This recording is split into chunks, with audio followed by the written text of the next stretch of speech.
I didn't know any gifts today.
Huh? Good morning, Mariko. Does it matter? Does it count? Yeah, so we are live now. So, Oh, you are. right now, that's the camera that's on. Oh.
You been doing okay?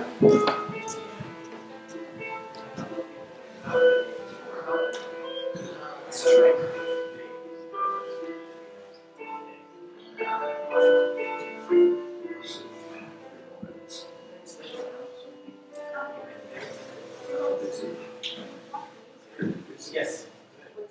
Same visual.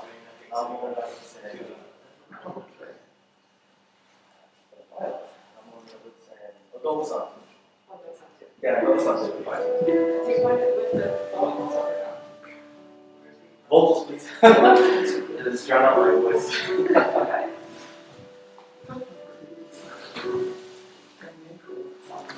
We are live streaming. Okay, that's fine. Anyways, we'll start. Kansho.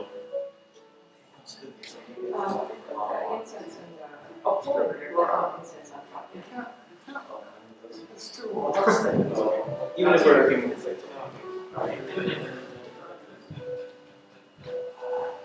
know we do like 8 miles. But I'm too busy. Sorry. Too busy. Haven't been able to do as much.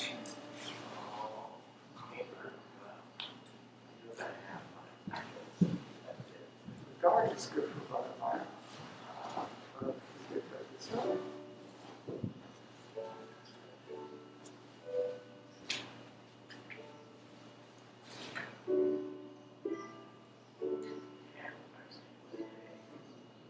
Oh gosh.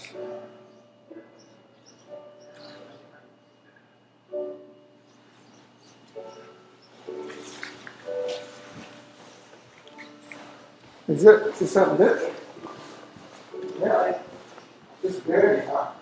Not always. Yeah, I mean, it's quite a apparatus in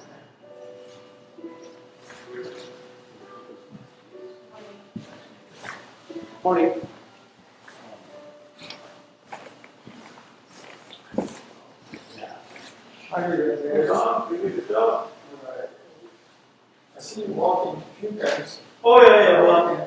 you know, You take care of every Sunday morning, me and my neighbor go for a walk, and every Sunday, you know, I listen to the week before, you know, Sunday school. So I think that every Sunday, get a service a week later, so on my morning walk.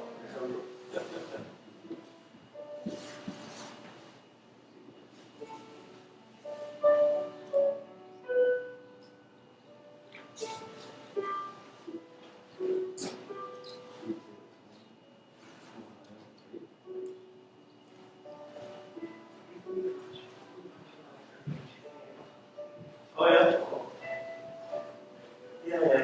Yeah, I know. That's my wife, she gets it. My daughter was staying in our house. She used to watch it more, but I don't think she would send it, so she has watched it too. That's so, yeah, my mother-in-law, she did it. That's what she was watching.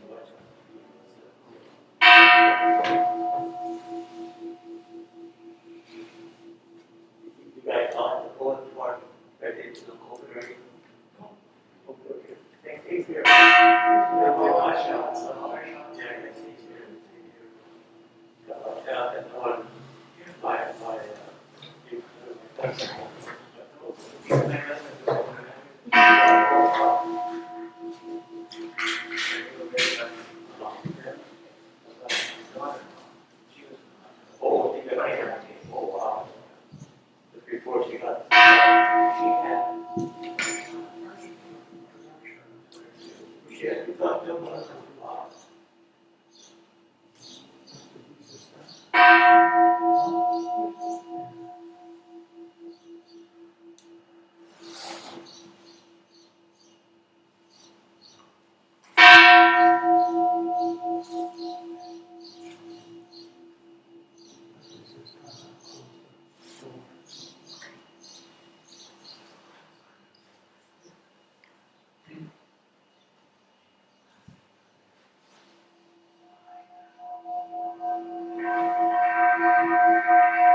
So good morning, everyone. Welcome back. This is the first time we have the temple open since Obon, I think.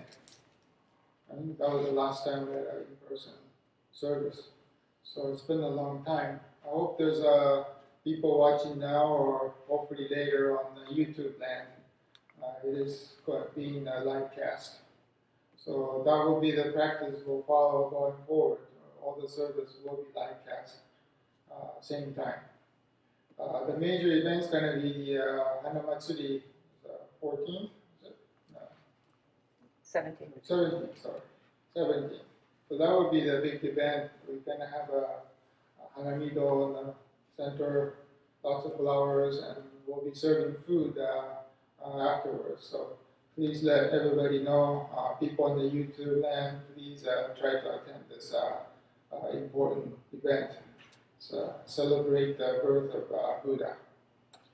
I want to say that lots been happening since the lately war in Ukraine. We truly see evil in the world. At the same time, we're getting back to life here, and the economy is good. Gas prices are high. It's a shock every time you fill up, but maybe a small price to pay for going against Russian invasion. So with that, let's get started. And the minister assistant today is Nick Juan. We all got a little bit of rust here, ourselves included, trying to get the YouTube set up. It's been a long time, so hopefully everything will work okay today. All right, thank you very much.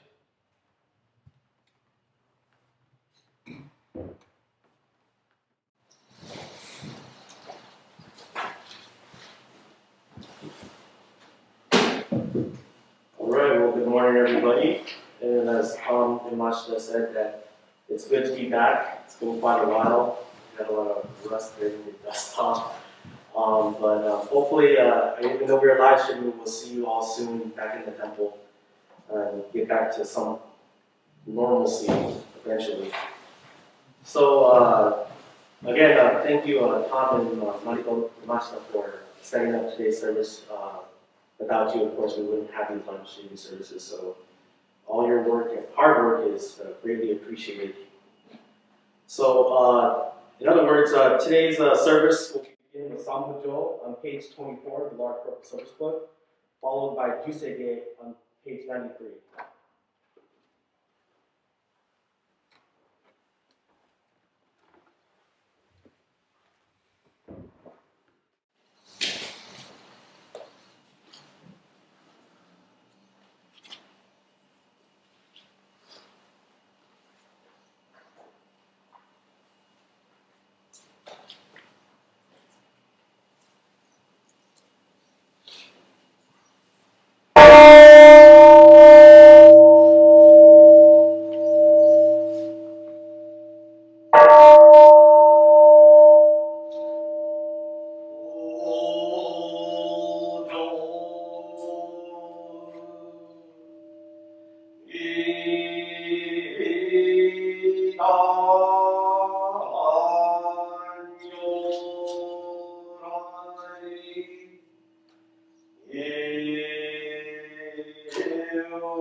Oh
Let's get Oshogo then next.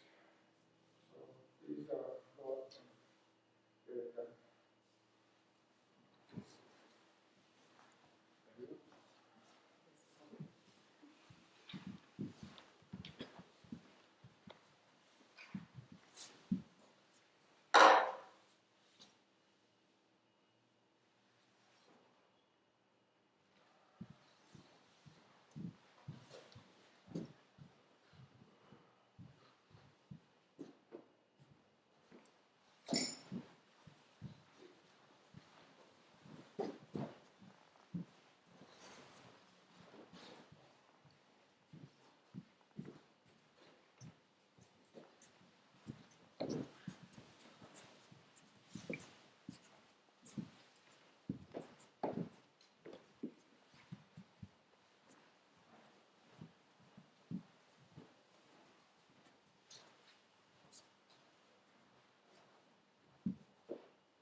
Okay, if everyone could please join me in the Gata Amo Miraputs on page 174 of the large purple source book. And that will be followed by the threefold refuge on page 10 of the large purple source book.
The threefold refuge. Difficult is to receive the human form, now we are living it. Difficult is it to hear the Dharma of the Buddha, now we hear it. Do not cross over to the truth in the present life. In what life shall we cross over? Let us with sincerity and true reverence take refuge in the three treasures of the truth. I take refuge in the Buddha. May we, together with all sentient beings, awaken to the great way of enlightenment and to the unsurpassed intent of being the Buddha. I take refuge in the Dharma. May we, together with all sentient beings, enter the storehouse of the Dharma, becoming like the wisdom ocean. I take refuge in the Sangha. May we, together with all sentient beings, become units in true accord, in harmony with all things. The peerless, profound, and wondrous Dharma is rare to encounter, even in many hundreds and thousands of kalpas. Now we are privileged to hear and receive it. Let us thoroughly understand the true meaning of the Tathagata's teaching. Namo Amida Butsu. Namo Amida Butsu. Namo Amida Butsu. Namo Amida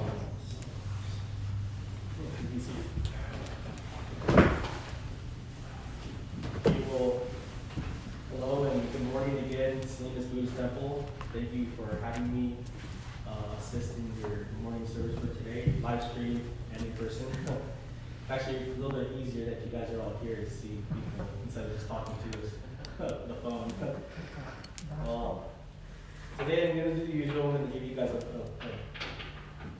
wouldn't want to say sermon, but I want to say a nice talk that I composed for you guys. So, without further ado, can you please join me in Kansho before today's talk? The Buddha's compassion embraces all people and is never lessening desires for their happiness. He loves people as their parents love their children, and he wishes them the highest blessedness, namely that they may be able to pass beyond this ocean of life. Namo Amida Butsu. Namo Amida Butsu. Namo Amida Butsu. Namo Amida Butsu. Okay, well, like I said earlier, it's been a while, so I'm trying to dust off this nervousness that I got for public speaking. even though I might have been doing this for quite a while. I always get nervous when I get up in front of oh, sorry. Now you can see my face. You can possibly hear me. So yeah, it's been a while trying to dust off this rust that, as Tom put it, because, you know, despite me having been doing this for quite a while, I still get rather nervous for public speaking, regardless of how many times I've done it. But again, it's been a little surreal me being here right now at the Sense Buddhist Temple, not just on live stream, because you know, I haven't been to temple physically more than a few months actually. So it's been, again, surreal to be here, and you know, I'm hoping soon enough we will all be able to gather up. You know, as big as Sense Buddhist Temple is, we'll see a lot more people come, and we'll hopefully get back to this place of normalcy. That's even a word. So my brief talk is, today is going to be about one of the most important steps, I believe, in the Noble Eightfold Path. And that's, you know, even though I believe this one that I'm about to speak about to be the most important, I believe they're all rather important, but, you know, they're equally important, but there's a reason that this one was first on the list. And I believe there's so much to this one step that needs not just what the title implies, but also what it means and how to truly grasp it. And that is the right view or right understanding, which is interchangeable, but more or less the same translation for the sutras. So to refresh everyone's memory, the very first sermon given by the Buddha was about the Four Noble Truths. It is the very foundation and essence of Buddhism. And why is that? Because this gave the very true and real description of life, and it expressed the ideal for all humans. And that's where I'm going to pull up the description of the Four Noble Truths. And this actually is an excerpt that I took from the Heart of the Buddha Dharma by Juseige, if I'm pronouncing his name correctly. But his description of the Four Noble Truths are as is: the truth of suffering, and quoted from the Sakyamuni Buddha. This, O bhikkhus, is a noble truth of suffering. Birth is suffering, decay is suffering, illness is suffering, death is suffering. Presence of objects we hate is suffering, and separation from objects we love is suffering. Not to obtain what we desire is suffering.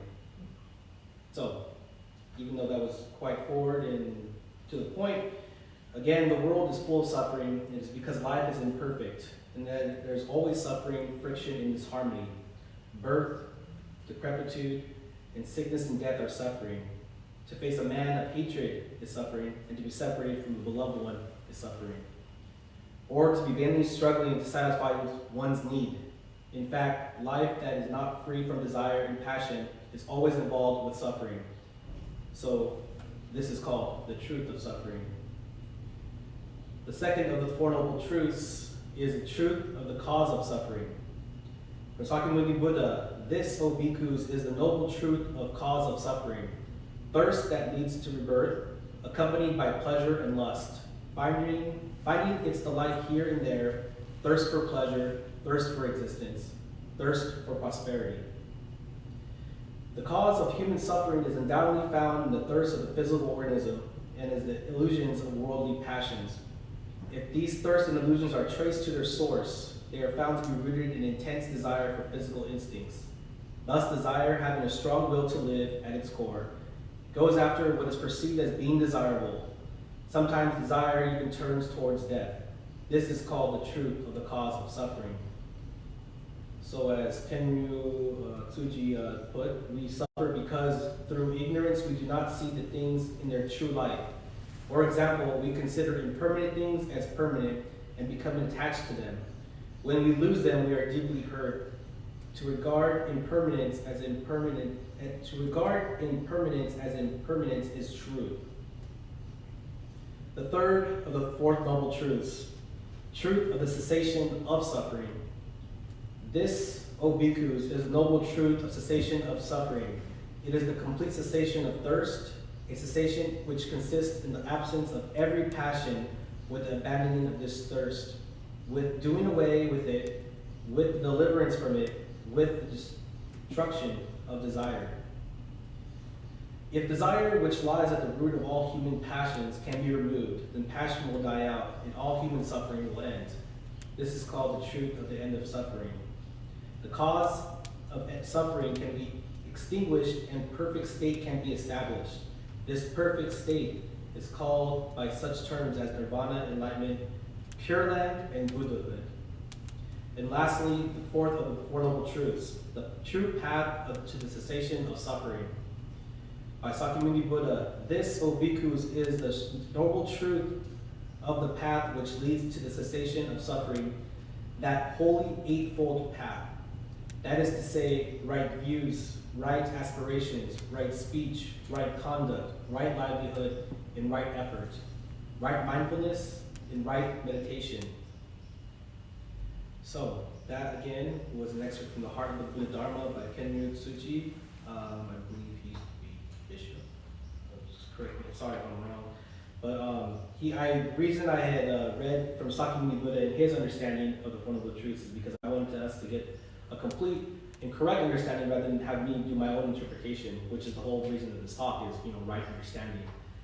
And Kenryu, from reading some of his books, he's a very well and articulate person, so he's able to convey it a little bit better than I am. So back to what I was saying is, now out of all the Eightfold Path, why is that the most important? And again, right understanding is understanding the things as they are, not how they ought to be or should be in our own view. The Four Noble Truths itself explains that things as they really are. Right understanding, therefore, is reduced to the understanding of the Four Noble Truths. The understanding is wisdom, which leads us to the understanding of the Denbutsu practice. So right understanding in terms of the Shinshu belief, and this is what we Shinshu Buddhists believe is right understanding. And I forgot where I picked this up from, but I will read this excerpt again. Right understanding, as a Shinshu Buddhist, I will profoundly entrust the great compassion of the universe as an inconceivable life force of all that was, is, and will be. The great compassion is personified as Amida Buddha. I, as a Shinshu Buddhist, will deeply accept my inherent finite and foolish nature, or Ponpu, knowing that these natural limitations are the reason why all sentient beings and I are the prime objects of embrace, and never-ending nurturing activity of the great compassion.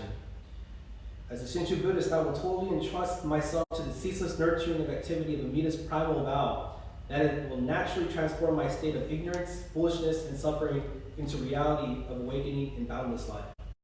As a Shinshu Buddhist, I will understand and embody interdependence, impermanence, and non-self, and take heed to the reality of individual and collective karma. And lastly, as a Shinshu Buddhist, I will embody the Four Noble Truths, knowing that life at times is a bumpy road, but that life is fundamentally good. Another point that I would like to make, also to understand what is the meaning of right. The word right is used for all the paths. When we say right, we are essentially saying correct, best, or understanding that is true. If anything is less than correct, best, or true, that implies that it is obviously not right. I know it's a bit confusing, but I have this analogy that I use quite often in many of, not so much my sermons, but personal talks amongst peers. And I use this car analogy quite a lot, but it's best used for myself to you to impart, hopefully, for you to understand what I'm trying to say. And I use this car reference as an analogy for instance, relationships. And that when you have a car, you give it TLC throughout this car's lifespan. And, so this car technically can last you a lifetime due to your efforts. What happens when you don't take good care of your car? You don't give it an oil change, you don't give it a tune-up, you ignore fluid levels, and you ignore proper maintenance.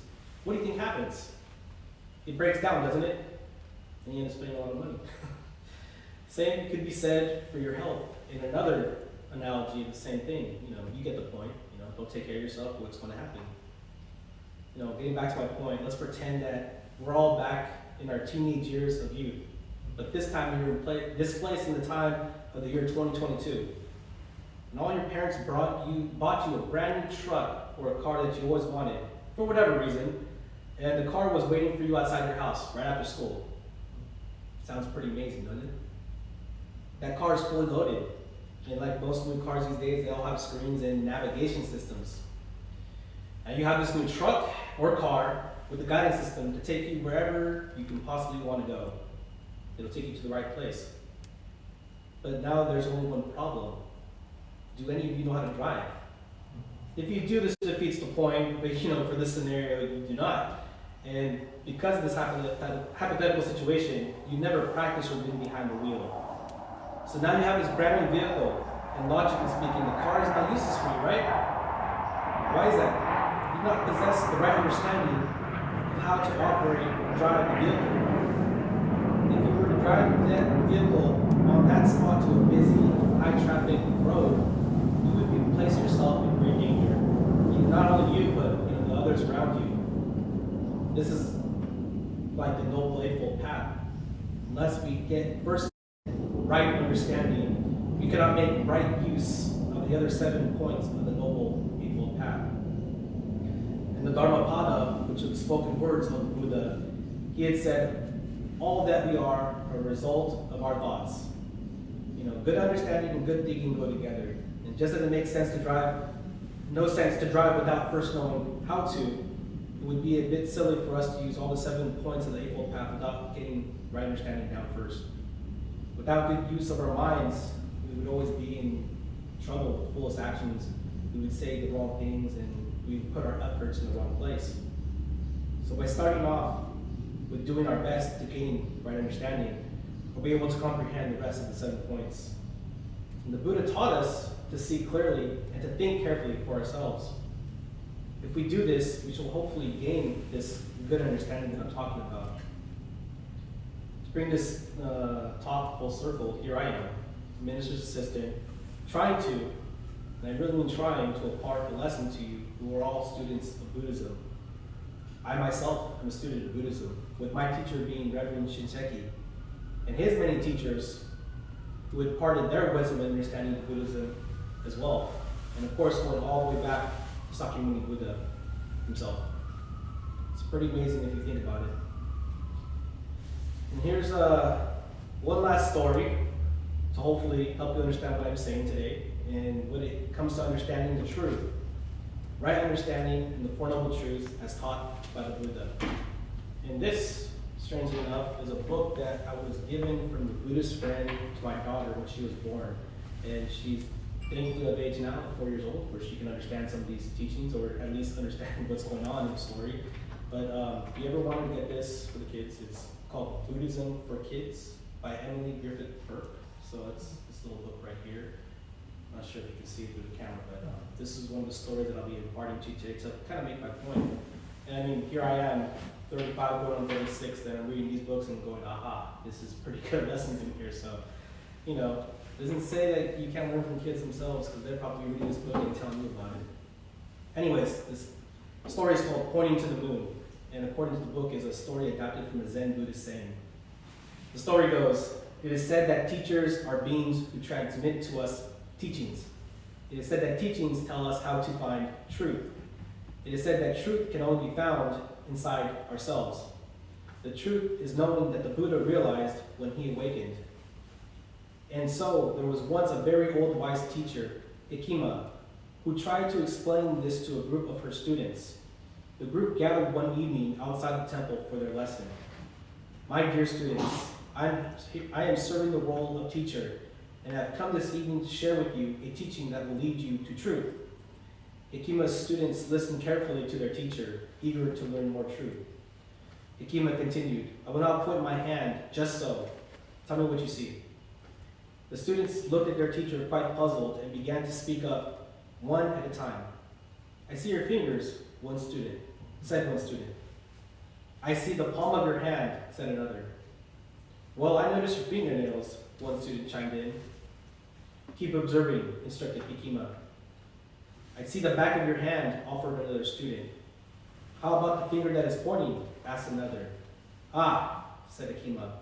And what does that point, what does it point? And to what does it point, I'm sorry. The students paused before slowly looking to where the teacher's finger pointed. The moon, exclaimed one student. Your finger is pointing to the moon. Akima nodded. My hand is like the teachings I give you, and the moon is like the truth. You do not only look at the teachings, but to where they point you. I invite you to gaze at the truth as you now gaze at the moon. The students spent some time gazing at the moon and they pondered the words of their teacher. One student then asked, so when you teach us about kindness, we should not just think about kindness, we should practice kindness. And with that, Akima bowed to her student and said, this is how you will come to know truth. So again, some more Wallace. To understand the Four Noble Truths, the right view and understanding is that teachers, like your parents, grandparents before you, friends, peers, or senseis, they can show you the teaching and try to help you understand, but ultimately we have to discover the truth for ourselves through our own experiences. Just like the car, you may not know how to drive, but you will have teachers who will teach you how to drive, and similarly, you will have life teachers from all walks of life that you will eventually learn from to navigate through this life that we live. You can please join me in the last one.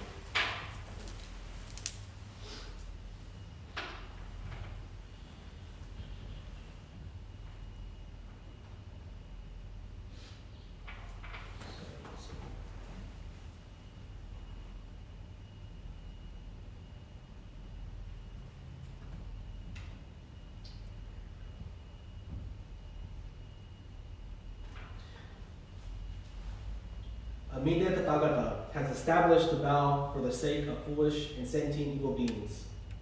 How are we to understand this?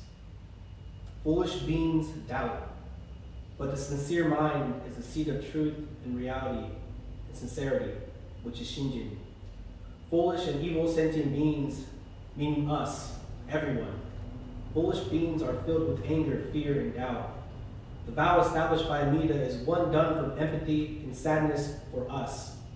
If the vow is a practice that has been fulfilled by Amida Tathagata, it was done perfectly, inconceivably from our standpoint, which requires Shinjin on our part, which is true and trusting. Not that our part will help with the already finished practice, but it will help, as that question I mentioned earlier states, if only a little, for us foolish and evil sentient beings to try and grasp the Nembutsu practice and how it benefits to us. To truly grasp Nembutsu, one must have Shinjin. Being of Shinjin is having a sincere mind. Thus is made for us to truly realize the practice is fulfilled that eliminates any doubt of fear or anger, and by this path we are made to understand this perfect and inconceivable vow of Amida Tathagata being fulfilled. And in so many texts that are mentioned, this put our hands together and call out the Buddha's name. Namo Amida Butsu. Namo Amida Butsu. Namo Amida Butsu. Namo Amida Butsu.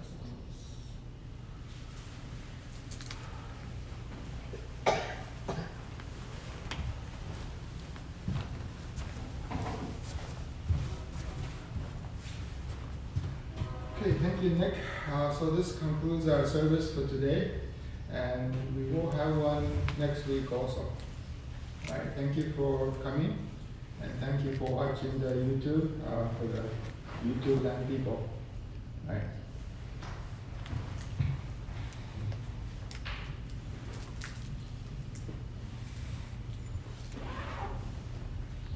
Done? Yeah, there is a internet issue again. Did it cut out? I'm not sure Not how sure. it's gonna be. If there's a problem, I can re-upload.